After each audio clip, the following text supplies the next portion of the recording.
Introduction. This book affirms the reality of spirit and the reality of matter, and tries to determine the relation of the one to the other by the study of a definite example, that of memory.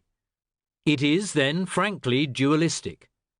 But, on the other hand, it deals with body and mind in such a way as, we hope, to lessen greatly, if not to overcome, the theoretical difficulties which have always beset dualism, and which cause it, though suggested by the immediate verdict of consciousness and adopted by common sense, to be held in small honour among philosophers. These difficulties are due, for the most part, to the conception, now realistic, now idealistic, which philosophers have of matter.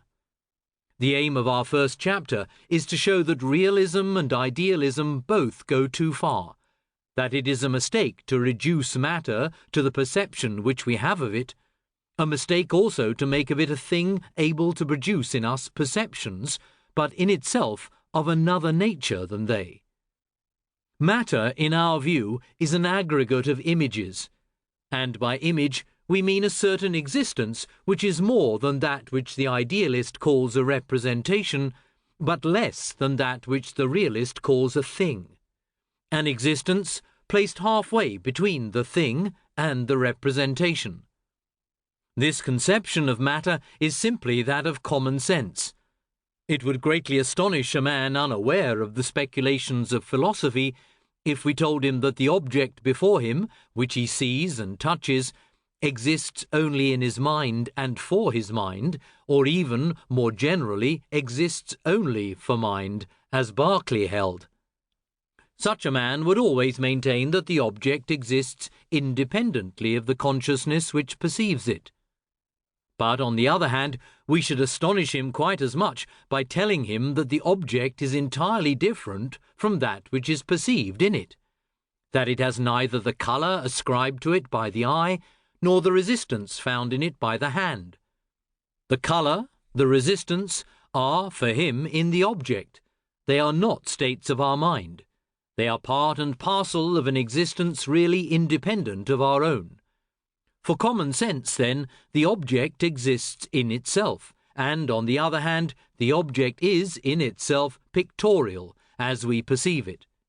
Image it is, but a self-existing image. This is just the sense in which we use the word image in our first chapter. We place ourselves at the point of view of a mind unaware of the disputes between philosophers. Such a mind would naturally believe that matter exists just as it is perceived, and since it is perceived as an image, the mind would make of it in itself an image. In a word, we consider matter before the dissociation which idealism and realism have brought about between its existence and its appearance. No doubt it has become difficult to avoid this dissociation now that philosophers have made it. To forget it, however, is what we ask of the reader.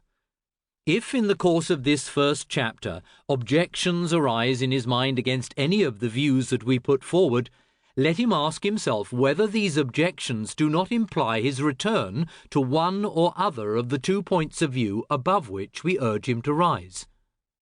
Philosophy made a great step forward on the day when Berkeley proved, as against the mechanical philosophers, that the secondary qualities of matter have at least as much reality as the primary qualities.